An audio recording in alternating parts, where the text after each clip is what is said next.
Assalamualaikum warahmatullahi wabarakatuh. Alhamdulillahil wahidil qahar al-azizil ghaffar, muqaddiril aqdar, musawwiril umur, mukawwiril laili wan nahar, tabsyiratan lidawil qulubi wal absar, alladzi ayqadha min khalqihi fa adkhalahu fi jumlatil akhyar.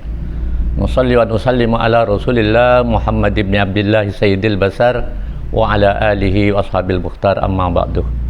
Qala Allah ta'ala fi kitabil aziz, wa qul alhamdulillahilladzi lam yattakhidh walada wa lam yakun lahu syarikun fil mulki wa lam yakun lahu waliyyun minad dhulli wa kabbirhu takbira. Sadaqallahul azim wa sadaqa rasulil karim wa ala dzalika minasyahidin walhamdulillahi rabbil alamin. Para pemirsa rahimakumullah, alhamdulillah kita sudah memasuki manasik yang ketiga, di mana temanya adalah bahwa ibadah haji dan umrah ini merupakan ibadah yang paling lengkap dan ibadah yang paling kompleks. Mengapa dikatakan ibadah yang paling lengkap dan ibadah paling kompleks? Karena ibadah umrah dan ibadah haji ini sedikitnya adalah meliputi 4 dimensi. Yang pertama adalah dimensi maliyah. Yang kedua dimensi jasadiyah. Yang ketiga dimensi ruhiyah, dan yang keempat adalah dimensi ilmiah. Akan kita jelaskan satu persatu, yaitu mulai dari dimensi yang pertama, yaitu ibadah umrah dan haji merupakan ibadah yang berbasis dimensi maliyah.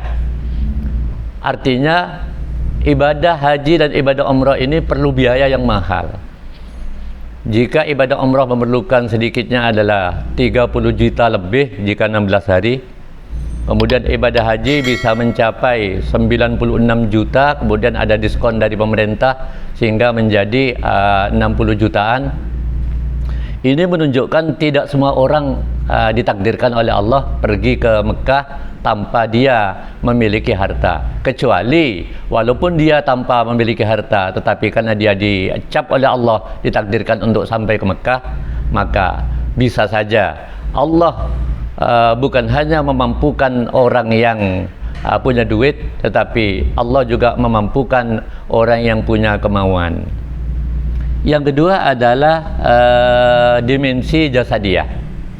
Ibadah haji dan umrah ini butuh fisik yang kuat, sehingga memang ada dua kemungkinan. Ada orang yang umrohnya sudah tua, ini juga ada nilai positifnya. Kenapa? Kemabruran umrah dan kemabruran haji akan dibawa mati, karena mereka sebentar lagi adalah akan mati. Bagi yang mereka masih muda, itu juga ada positifnya, karena ibadah umrah ini memerlukan fisik yang luar biasa.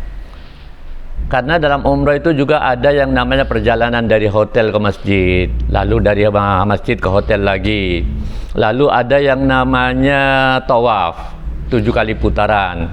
Tawaf 7 kali putaran ini kalau jaraknya agak renggang mungkin bisa mencapai 2-3 kilo. Ditambah lagi dengan sa'i dari Safa ke Marwah, dari Marwah ke Safa, dari Safa ke Marwah lagi, dan seterusnya sebanyak 7 kali. Ini juga bisa mencapai totalnya adalah sampai ke 5-6 kilometer. Sehingga orang yang ibadah haji ini memang dituntut fisiknya juga harus baik. Yang ketiga adalah dimensi ruhiyah. Menyangkut ruhiyah itu ada urusan hati dan jiwa. Dengan demikian adalah ibadah ini bukan banyaknya yang dihitung oleh Allah, tetapi husuknya juga. Ya, ibadah dengan nyaman, ibadah dengan khusyuk itu ada hubungannya dengan masalah ruhiyah. Sehingga orang yang ibadah yang hanya mengandalkan tawaf lagi, salat lagi, tetapi tidak khusyuk, maka dia akan menjadi orang yang ibadahnya menjadi ibadah yang sia-sia. Berapa banyak orang yang salat tetapi dia tidak mendapatkan apa-apa, kecuali dia mendapatkan capek. Begitu juga banyak orang yang melakukan ibadah umrah, melakukan ibadah haji, tapi tidak mabrur. Karena apa? Dia tidak melaksanakan dengan khusyuk dan apalagi tidak ikhlas karena Allah. Yang keempat adalah yaitu yang kelima, yaitu ibadah ilmiah. Ibadah ilmiah ini artinya harus dibekali dengan ilmu yang cukup. Harus tahu tata cara bagaimana ibadah haji, tahu tata cara juga bagaimana ibadah umrah. Di situ ada syarat, ada rukun, ada wajib dan lain sebagainya. Bagaimana cara niat ikhram dan lain sebagainya. Di sini butuh ilmu. Sudah sering saya sampaikan dalam berbagai podcast bahwa orang yang beribadah tanpa ilmu yang cukup itu akan menjadi fitnah. Bahkan ahli fikih mengatakan orang yang ibadah tanpa ilmu yang cukup adalah menjadi ibadah yang ditolak.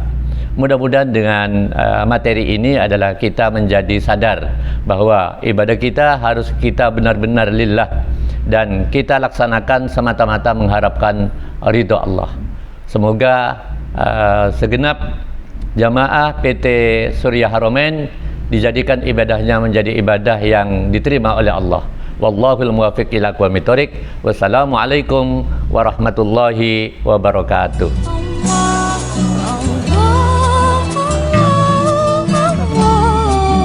Ya